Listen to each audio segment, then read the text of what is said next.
gentlemen, please give a warm welcome to Mark Chester.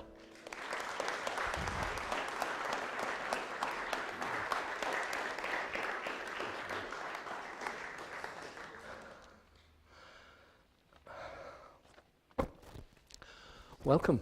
Thank you. It's good to be here.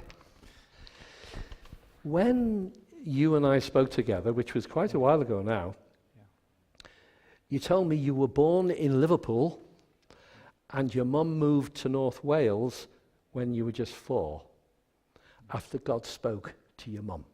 Yeah. This intrigues me a bit.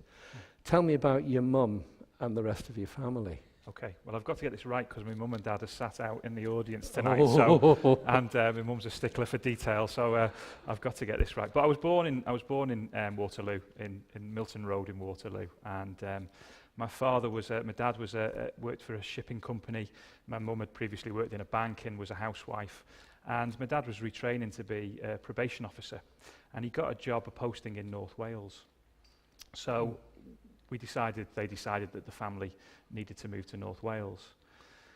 So they went to look at houses, and they'd seen a house. They went to view a house together, and they liked the house, but my mum was not fully convinced it was the right house to move to, and she wanted some kind of sign from God, some guidance from God to say this was the right place to be, the place to raise her family.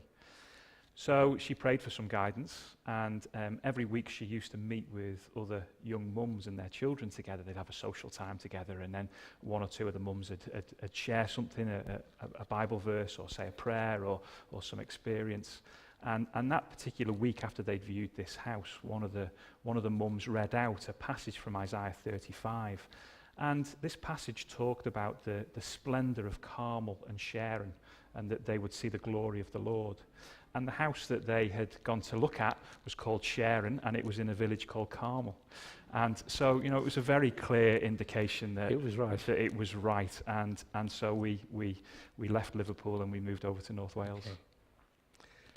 When I asked you who's had the biggest influence on your life, you listed 4 people, but you put your parents at the top of the list. Describe to me the importance of your parents on your whole life, because I know a lot of your life has been spent trying to build relationships between parents and their children. So what was the importance of your parents on your life? Vitally important, really. I mean, life is often unfair to people, and I feel that it treated me extremely fairly with the parents that I had, really, because I've never doubted that they loved me, and that was a really secure place to be brought up, really, and still to have that now to this day.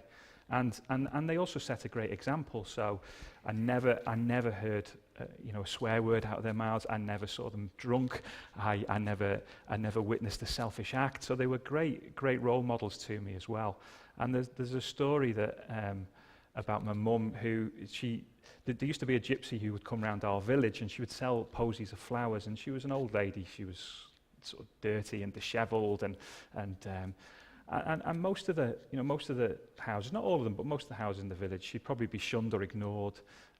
But I remember my mum used to stand and chat to her on the doorstep, bring a cup of water for her, they'd chat, she'd buy a posy of flowers from the gypsy lady. And one day, I was a teenager, I said to my mum, why do you do this, Mum? Why? Everybody else seems to be different. Why do you do this? And she said, well, it says in the Bible that sometimes we entertain strangers, and sometimes they're angels, and we don't know about it. And I thought that was a lovely example of what they did to show me what faith meant, really. And they treated everybody in the same way, not because they thought they might be angels, but because they thought everyone deserved to be treated as if they were. And so they've always been a great example to me. In the second part of tonight's interview, I'll be asking you about who left at Dad's house. But what values did your parents give you that you want to pass on to your kids? Yeah, that's a good question. And I'm going to speak in terms of values, but other things as well. So I sometimes like to ask this question of other people and ask them to think about what object, what value, what belief, and what passion they inherit from their parents and they would like to pass on to their children. So for me, those answers would be, object would be, I try not to place too much value on objects. I'm an aspiring minimalist, try to own as little as I can. But I live with a teacher who seems to absorb lots of stuff, so it can be difficult. But I suppose the object that I would like to sort of pass on is my wedding ring, because it's a relatively cheap band of gold, but the meaning behind it is profound for me, about commitment and honour and loyalty. So I would like to pass that on to Meg and Billy. In terms of value, I think a value that my parents have demonstrated to me and I'd like to pass on to them is the importance of listening.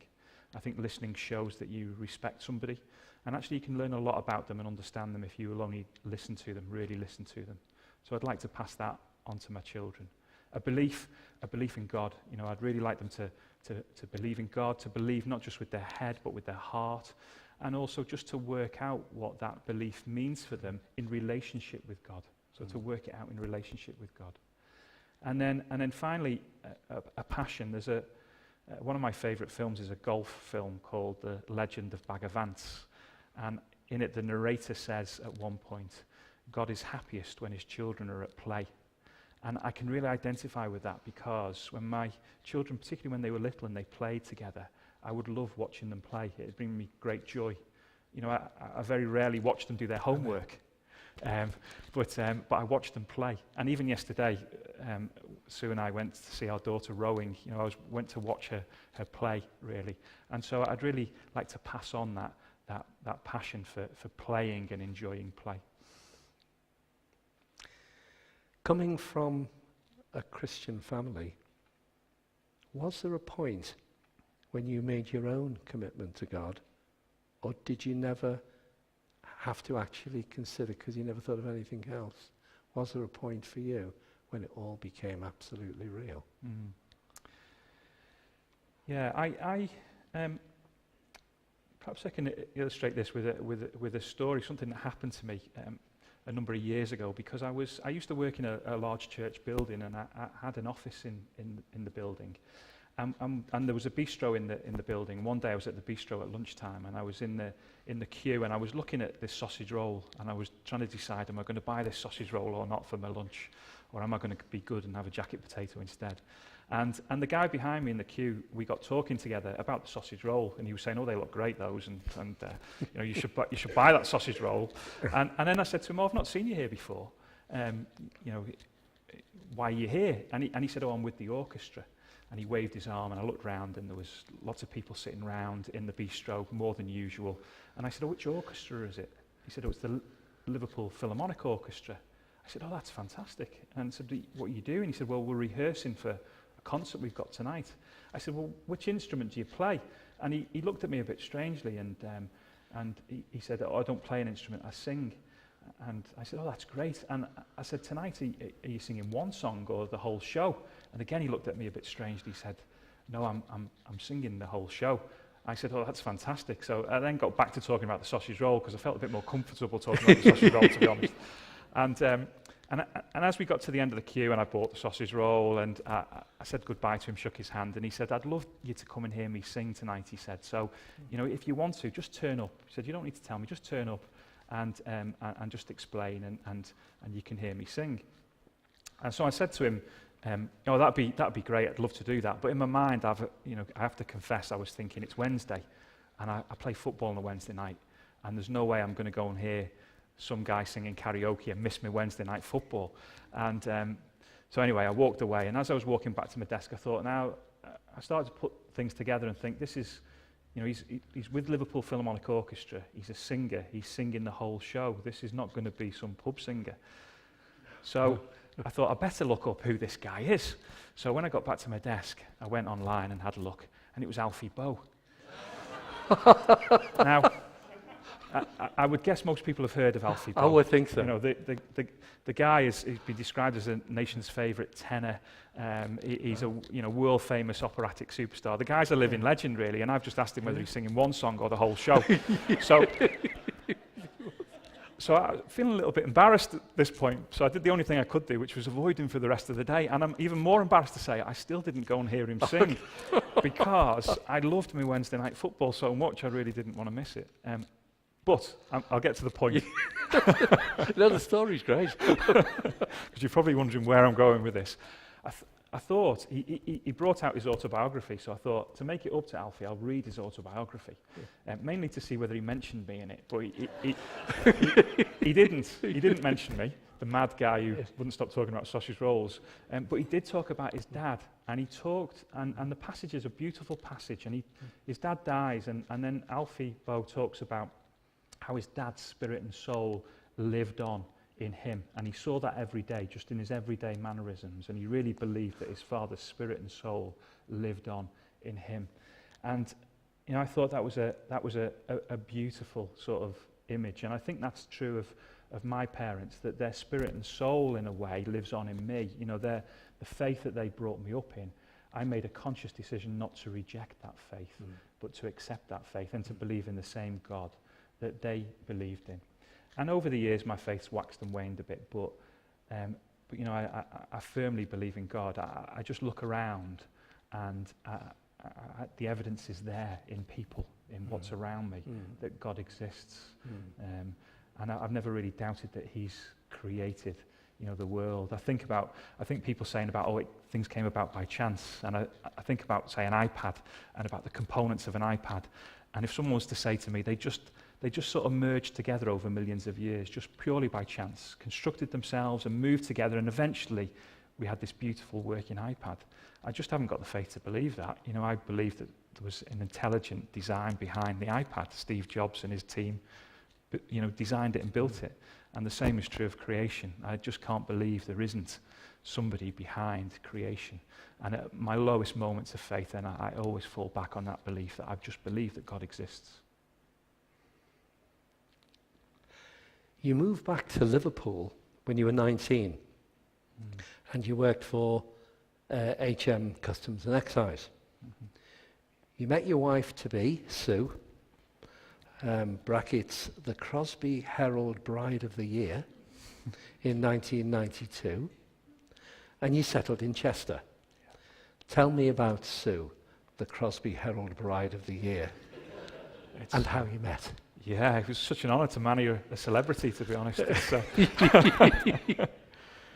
So we met in a church. We met in St Luke's Church in Crosby. So I started to go there, and Sue had been going there for a number of years. And so we met one Sunday in the aisle of the church, and she was beautiful. She was bubbly, a redhead, and those are the things she told me to say, aren't they? Yeah.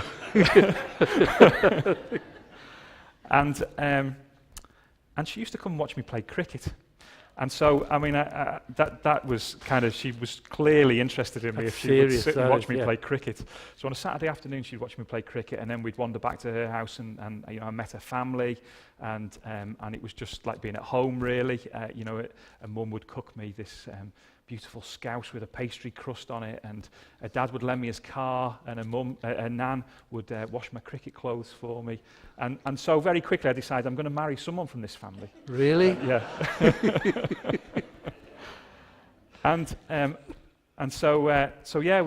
We decided to get married, and Sue entered the Crosby Herald Bride of the Year competition and won. And so, which was a great privilege, because we were able to have a much bigger wedding than we'd planned. And so she became a celebrity, and I became the sort of bridal accessory of the year, really. Just had to go where I was told and pose for photographs and smile on cue. But when we met, I was 19, Sue was 17, and when we married 2 years later, so Sue was 19, I was 21. So it was very young, and I tell my daughter now that times have changed, and she's 21. It's still far too young to get married. Yeah, well, it's true that things have changed. You got married, 2 children followed, as you said, Megan in 1997 and Billy in 2001. They must be now in their early 20s, late teens. Yeah. How close a dad are you to them, and in what ways? And you know why I'm asking you this, because of the things in the second half. Yeah. How close a dad are you to them, and in what ways? Yeah. So yeah, you're right. Meg's 21, and she's studying English at Oxford University, and Billy's 17. He's doing his A-levels this year. Interestingly, he's doing English. He did English GCSE, and he did an experiment where he tried to get his English GCSE without ever reading a book, and he managed it. I'm not sure whether he's reading books to get English A-level or not, but I hope he is. But yeah, something happened when Billy was 5. Actually, he a couple of things. He used to set the table for tea, and he used to love setting the table for tea. And he doesn't now. He's 17, but he did then. And one particular night, he set 5 places instead of 4. It's only 4 in our family, so. I said to Billy, "You've made a mistake, son." And he said, "Why?" I said, "Well, you've set an extra place." And he said, "No, it's not a mistake." And he was quite insistent that he'd done the right thing. So we questioned him a little bit further, and when we asked him who the place was for, he said, "Oh, the place is for Marjorie." And there's no one in our family called Marjorie, so we didn't understand who this was. So then we questioned him again and said, "Well, who's Marjorie?" And he said to us, "Well, Marjorie's my wife." And at age 5, he'd created for himself this imaginary wife called Marjorie. And to be honest, she became this kind of regular visitor in our home. And, so sometimes Sue would cook some extra food for Marjorie, and I'd sit on the floor so she could sit on the couch. We'd shove up on days out so she could fit in the car, and we all genuinely became quite attached to Billy's imaginary wife. But then one day, Marjorie got me into trouble because, and anybody who's got any relationship skills whatsoever will understand what I said wrongly here. I didn't understand it at the time, but I do now. Because one day I said to Sue, I said, sometimes I envy Billy having an imaginary wife. And I don't know whether I had the sort of legs of a supermodel in mind or something like that, I don't know. But anyway, it was clearly the wrong thing to say. Clearly.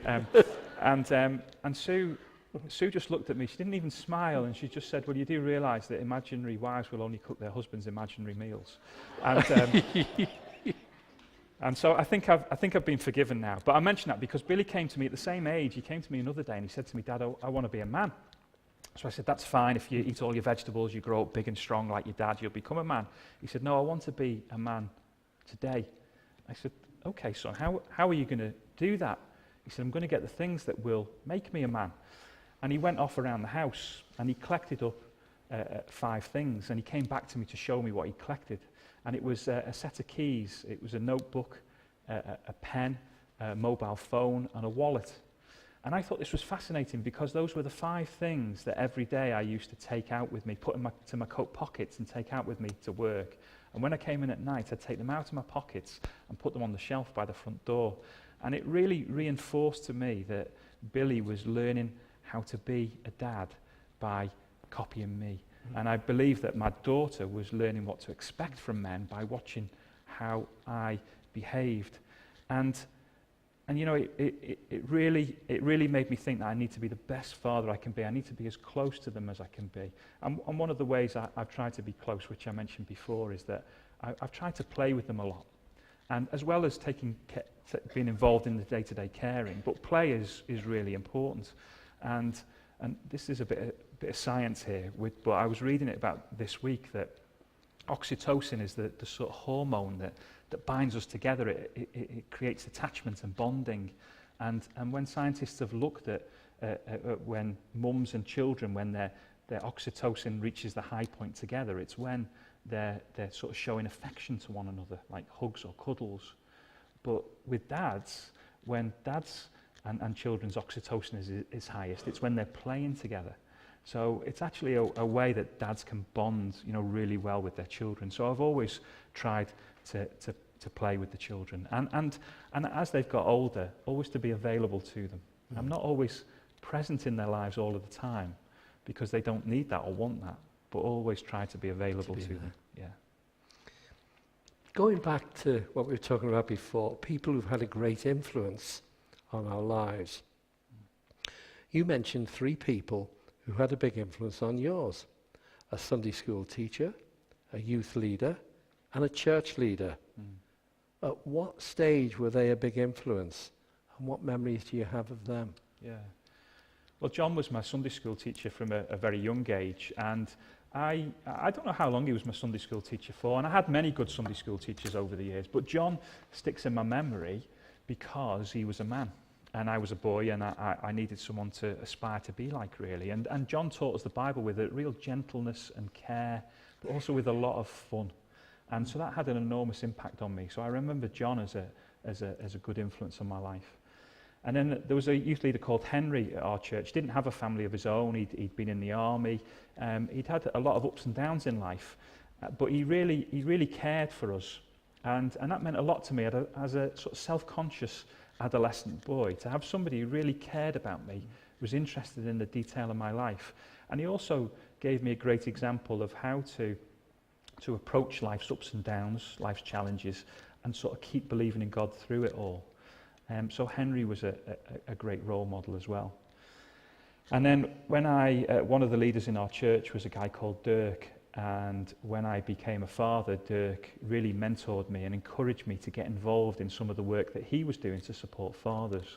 He was really the original sort of father's work pioneer in our church, and he worked for the YMCA as a parenting advisor for the whole of the YMCA, and he was the one who really, he's got great gifting in identifying people's gifts and their talents and their skills, and just encouraging them to do that. And it was him who really encouraged me to get involved in trying to support other fathers as well.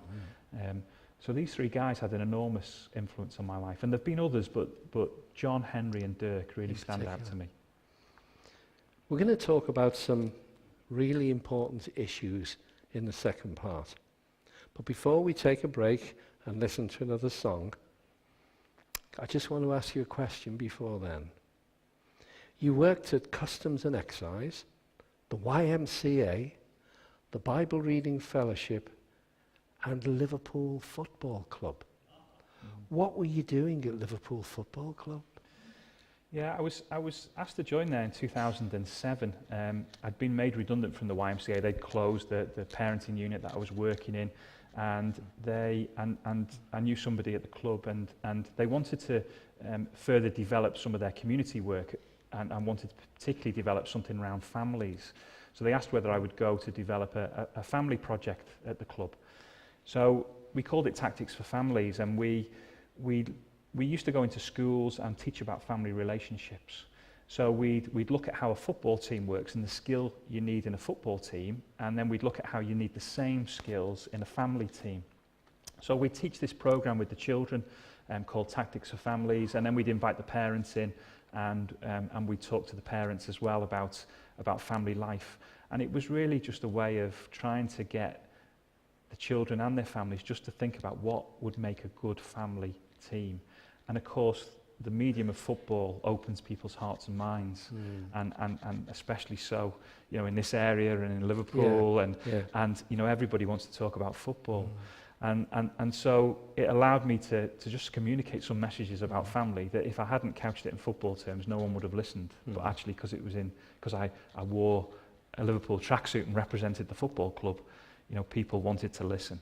And so we did other things around family life as well, different projects, but the school's work was the main thing that we did. The guys are going to come back now, Ollie, Nick and Claire, something to us which they're going to introduce themselves.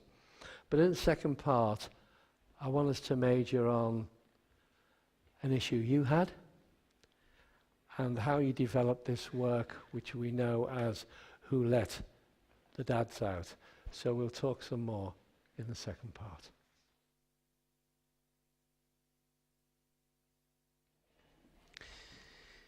It was during the period at Liverpool Football Club that you experienced a very sad time in your life when you suffered a nervous breakdown. This was in 2013, and it led to you leaving the club. Can you describe to me what happened and the effect it had on you at the time?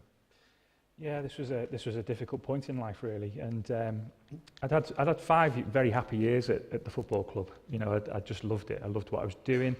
Had some great experiences. Travelled to countries all over the world. Travelled with the first team. played at Anfield a number of times. You know, I had, but also was able to do what I felt called to do, which was to support families, and families in great need often. But then after 5 years, a new director took over the area of work I was responsible for and decided that he didn't really want Tactics for Families to continue.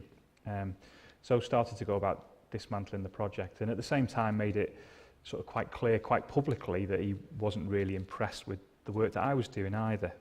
So it became a difficult existence. There was a lot of conflict. It was my calling, and I was asked to be doing something different. So I was probably quite awkward myself over it as well, really, and it created quite a bit of conflict. And at the same time, there was more conflict with the club over a book I was writing, and I wanted to refer to my work at the club and talk about that, and they were being I felt quite obstructive about allowing that to happen. And gradually the pressure was just sort of building up, and I was feeling very uncomfortable. And with hindsight, I probably should have realised that actually I wasn't able to fulfil my calling there, and if I'd listened to other people, if I'd listened to Sue, then I probably would have left sooner. But I didn't. I tried to battle it out, which wasn't particularly wise in hindsight. And I remember one weekend away with friends, and I was talking to them about different things that were happening, and they said to me, "How do you cope with the stress of this?" And I said, "I'm okay. I'm fine." I said, I am under stress, but I cope with stress pretty well," which were famous last words, really, because.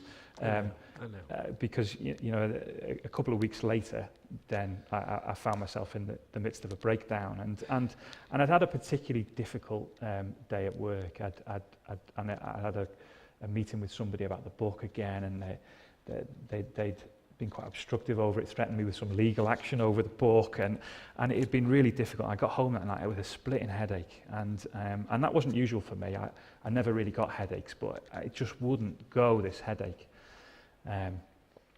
But I went to bed, and the next morning I woke up and not only headache was still there. I felt tense in my stomach, and I just really didn't feel very well. So I phoned in and said, "I'm not coming into work today."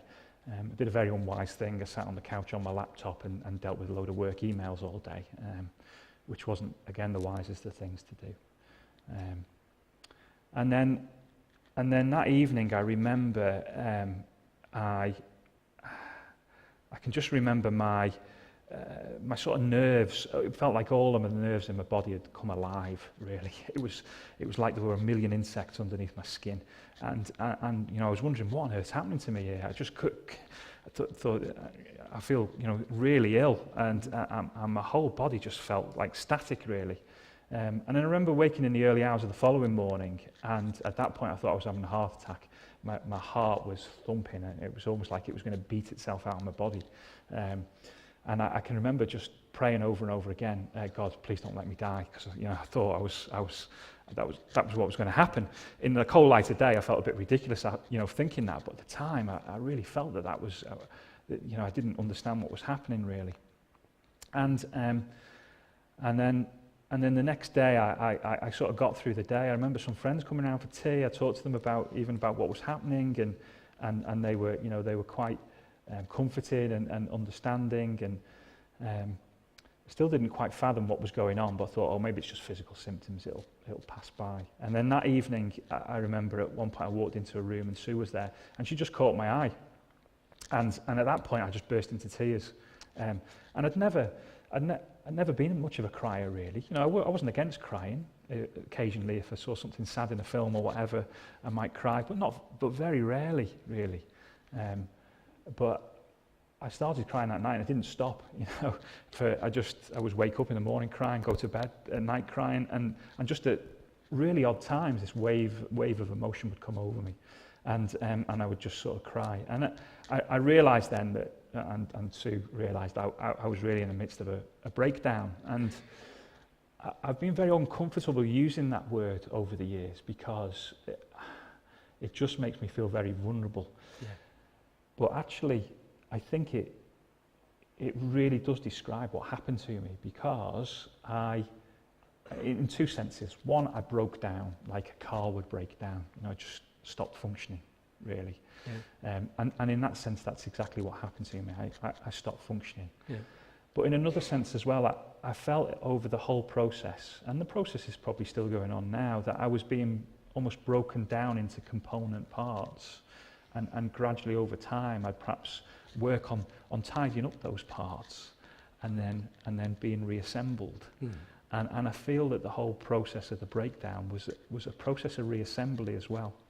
And maybe, maybe the breakdown was part of something that indicated that I was living my life perhaps not the way I should have been going, and actually it was part of getting my life in the way I should have been going. Did you share a lot of this with the church you were at the time?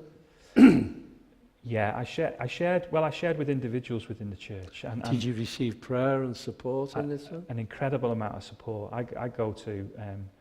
We go to Hull Baptist Church with Ollie and Nick and Claire and others here tonight from Hull Baptist Church. And the church, we've been there for 27 years. Yeah. And what I love about the church is the people and how caring they are. We've always known that when we go through life's difficulties, there will always be people there to support us. Yeah. And you know that it's not perfect church at all, but we just love the people. And the people were incredible. Around that time, so much support, so much prayer, so many people willing to talk to me, people just dropping in the house just to chat to me. Friends through church and outside of church, tremendous support. It was also a financially difficult time because Liverpool stopped paying me. That was their sort of response to me going off sick, was that they wrote to me and said, well, we'll stop paying you. And that put us in some financial difficulties at the time. And on a number of occasions, there was cash pushed through our letterbox, which was a real answer to prayer and was a demonstration to our children as well, just how much people cared. Yeah. And so people helped practically. And I struggled in a way because there's no other way to thank the people who did that, because I don't know who did it. But I was so grateful to them for doing that and to following God's promptings. You got through this period with support financially, with prayer support, and you moved on to happier times. And it was a time when you felt you discovered what God wanted you to do with your life. How did you discover that? Well, I guess I discovered really what God wanted to do in my life when I became a father, and then I think it was renewed because what I decided to do, and this was with the help of family and friends as well, talking through with them. I decided I was going to resign from my job and move on, so Liverpool Football Club. So I did that, and that was with a lot of regret as well, because I have to look back at those 6 years and just recognise that 5 of those years were fantastic, and the club were very good to me in those 5 years. It was only 1 year that was a very difficult thing, but I renewed my sense of calling at that time, because when I in my early years before I became a father, I was always looking for something. What was God calling me to do? And customs and excise was brilliant those early years. A great job. Taught me a huge amount, and I feel that was part of my preparation for my ministry. And sometimes we think it's going to be a short preparation and a long ministry, but sometimes there's a long preparation and it can be a shorter ministry. And I feel that God prepared me through that. And my calling came when I became a father, because I realised that God wanted me to be the best father I could be, and to support others to be the best fathers they could be. And I renewed that sense of calling when I left Liverpool Football Club. Consequently, in 2003, you ran the first Who Let the Dads Out group at Hull Baptist Church. And there are now over 280 groups throughout the UK. What is it all about, and why did you feel the need to start it? What is Who Let the Dads Out? Okay. I'm glad you said Who Let the Dads Out, because lots of people call it Who Let the Dogs Out. And people have to work really hard to get it right. I remember a bishop once praying for Who Let the Dogs Out, which always amused me. But we started it in our church. We used to run a parent and toddler group 3 mornings a week. It was a thriving group. a large group, and my wife Sue was running the group at the time, and her and a friend Rose used to run parenting courses for the mums. And on one particular parenting course, some of the mums were complaining quite bitterly about how little the fathers of their children did with the children, and it was causing quite severe family tension. It wasn't just grumbles and groans, but that they felt we should respond to this, we should provide some support to these families. So we put our heads together and realised that we didn't know any of the fathers. We wanted to support good fatherhood in our community, but didn't know the fathers. We knew lots of mums, lots of children, but not the dads.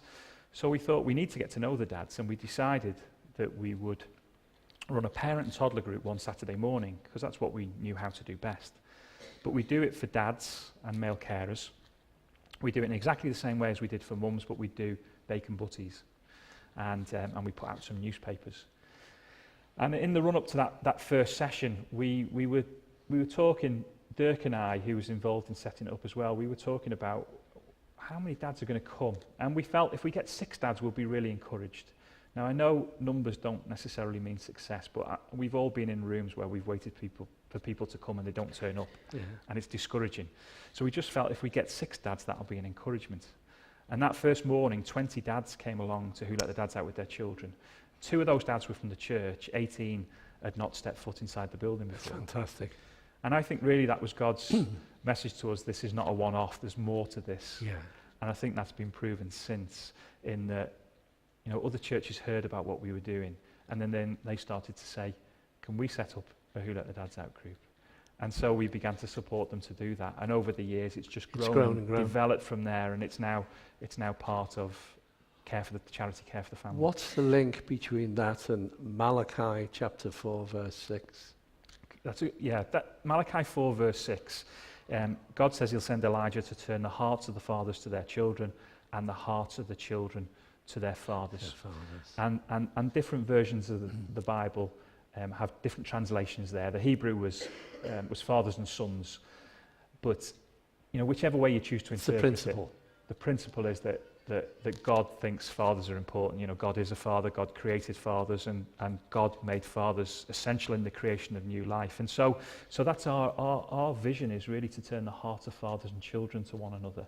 And the second part of our vision is to make ready a people prepared for the Lord, which is in Luke 1:17, when the angel Gabriel foretells the birth of John the Baptist. And he echoes those verses in Malachi and says that John will come to turn the hearts of fathers to their children, to make ready a people prepared for the Lord. And I think that's a really lovely description of what Who Let the Dads Out does, because I think when men become fathers, their hearts can open. And that's an opportunity for the Holy Spirit to gain a foothold. So actually the process of supporting them in good fatherhood is making them ready for God. And presumably, a lot of those people who come along are not Christians when they come along. And do you get a conversion rate as a result of Who Let the Dads Out? Yeah, we're often asked this, and you're right, most of the dads who go along to Who Let the Dads Out are not Christians. In fact, the challenge for many groups is to get the dads from within the church to go along with their children, which is the opposite way to think you'd think it would be, but that's often not the case. And you know, if you were to say, well, have you seen loads of conversions, I'd have to say no. But what we have seen is we've seen faith develop in the lives of some of the men who come along. And yes, in some of those lives, they have become Christians. In others, it's much more of a slow burn. And for example, one of the dads who came along to our Who Let the Dads Out group in the early days, and then came along to some of the parenting courses we led for fathers, he said he didn't really know whether he believed in God. And one of our get-togethers, I shared about the fact that I pray with my children before they go to sleep at night. And a couple of weeks later, he came to me and he said, you know, I really loved that idea. I've started to pray with my boys before they go asleep at night. He still didn't know whether he believed in God or not, which was really interesting. But it's those little things. There's those little things that sometimes we do see, but not in everybody. But that's okay, because I think just getting dads and children together and turning their hearts to one another is what God wants us to do. Because of broken relationships in today's broken society, many women have to act as both mother and father to their children What are your thoughts on that? I think we don't live in a perfect world, do we? And we don't live in perfect families, and so, you know, and life deals us some difficult blows at times, and we have to work with the reality of what we've got, and I think it can be difficult. The truth is, though, that the majority of fathers want to be involved in their children's lives, and there are obviously some fathers who don't, but the majority want to be involved and are involved in some way, even if they don't live with their children. And so that's good news that the majority of fathers want that and are actively involved. I think on this, the father figures are really important. I really do believe that father figures are important in the lives of children. And I remember talking to a couple of guys at the swimming pool that I go to, and one talked about himself as a father, and he said that when his children were little, he remembers an incident. He said he used to work long hours. He was an accountant, worked very long hours, and he remembers an incident where his son's bike broke, and he remembers his son going to his mum to ask for his mum help fixing the bike. And he said that really bothered him as a dad, because he felt, why didn't he come to me? And he realised that he just wasn't spending enough time with his children. And he talked to me about the regret he had over that. And then another guy I met at the swimming pool, side of the pool, he said to me, he didn't have a dad growing up. His dad left the home very young. He never saw his dad again. But he said to me, there were two people. He said, there was a teacher at school who looked out for me. And he said, and then my first boss was a really good guy and cared a lot for me.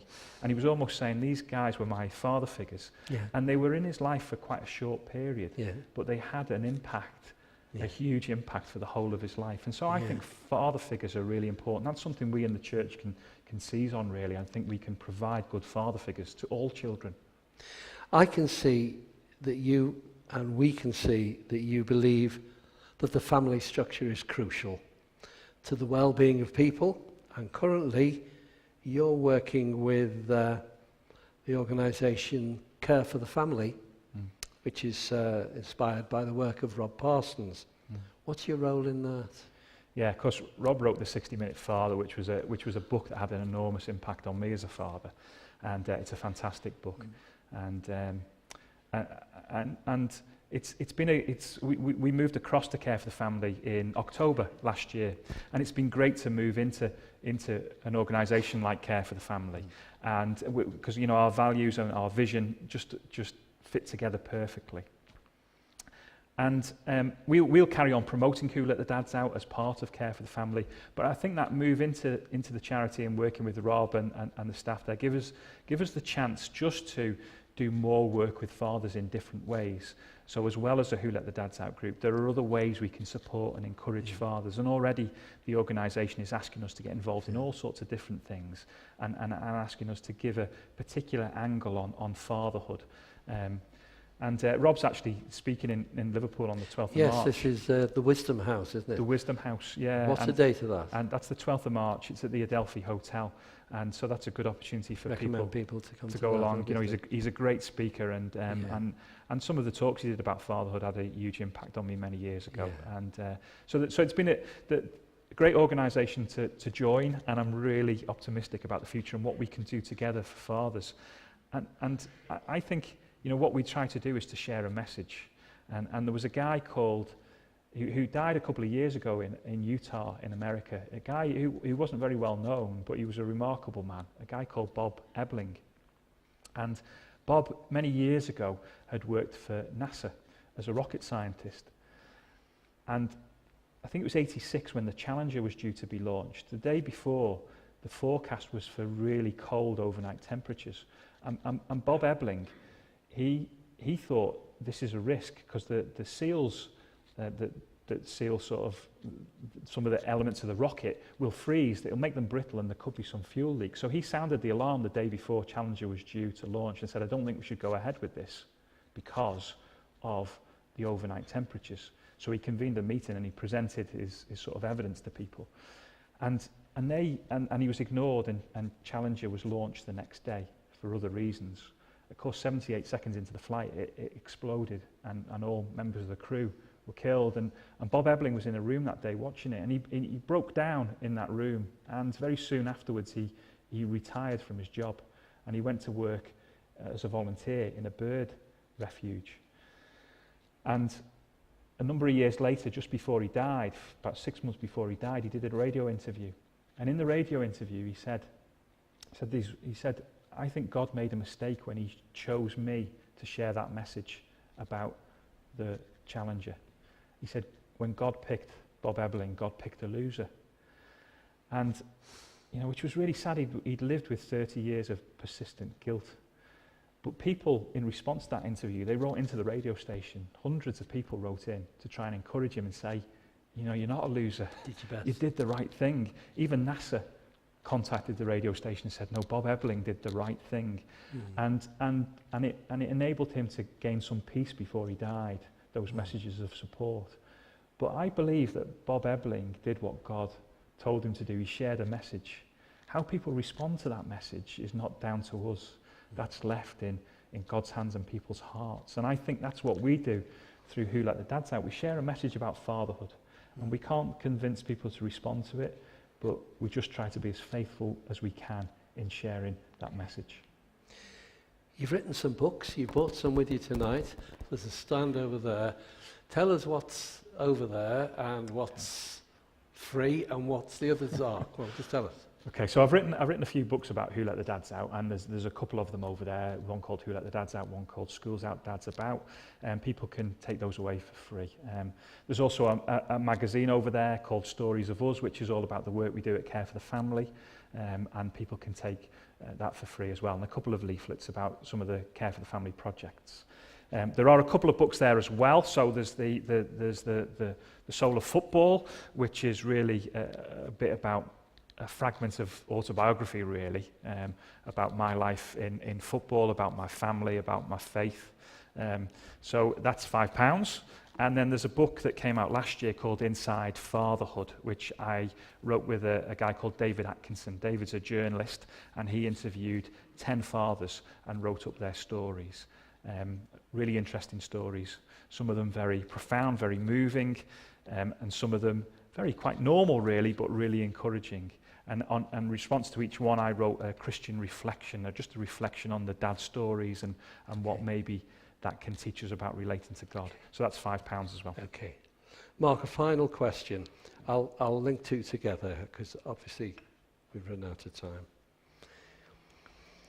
I was writing down here, how are we going to encourage men to get involved with church life and 10 fathers towards their children? But maybe more important than that, what advice would you give to people in our audience tonight about family life from your experience? Okay, so I think in terms of the churches working with fathers, then I would use two words: be specific and be intentional. We can say we'll work with parents, but often to many men, parents means mum. So we have to be specific and intentional, make it very clear this is for you as dads, and do something specifically for dads. I also think we need to work from a place of positivity with fathers. So we need to start off by celebrating fatherhood. And I sometimes, perceive this and I've contributed to this myself at times, but the writing and speaking for mothers and fathers is slightly different often. Often when we write and speak for mothers, we do it in a very encouraging way, telling mothers that they're doing a great job and they need to look after themselves, need some support. But when we write and speak about fathers, often we start from quite a critical point of view. You need to step up to the plate. You need to be doing a better job. And actually, I think the way we work with mothers is much better. We need to start from that. Actually, we want to celebrate what you do. You're doing a fantastic job. It's tough. You face challenges. We want to support you. And I think we need to do that with fathers as well. Really start from a place of positivity. Because most fathers want to be good dads. They really do want to be good. They don't intend to be bad fathers. They want to be good fathers. And then in terms of, I suppose, advice, yesterday Sue and I met a young artist called Micah Haynes. We went to an exhibition of his. Only a young guy. His art was beautiful, an unusual an unusual way of painting a picture. Paints on perspex, on the back of perspex. You're then going to look at the portrait from the front. And so whereas you'd start by painting and building your way up, he's starting really from the front and working his way back. And he said, yeah, I paint back to front. And we said to him, how do you do this? Tell us how it works. How does it work? And he said to us, to be honest, he said, I don't really know how it works. He said, but I just tried different things. And over many different experiments, he said, it does work. And he said, I don't understand it, which I admired his honesty greatly. But I think we can learn a lot about family life from that. You know, when we're painting our family portrait, if you like, sometimes we just have to try things. You know, people are always looking for the golden ticket. What do you need to do to make the perfect family? But I believe it's about trying different things, just experimenting with things. And somewhere along the line, hopefully, it will just work. And when it does, I would say just enjoy it.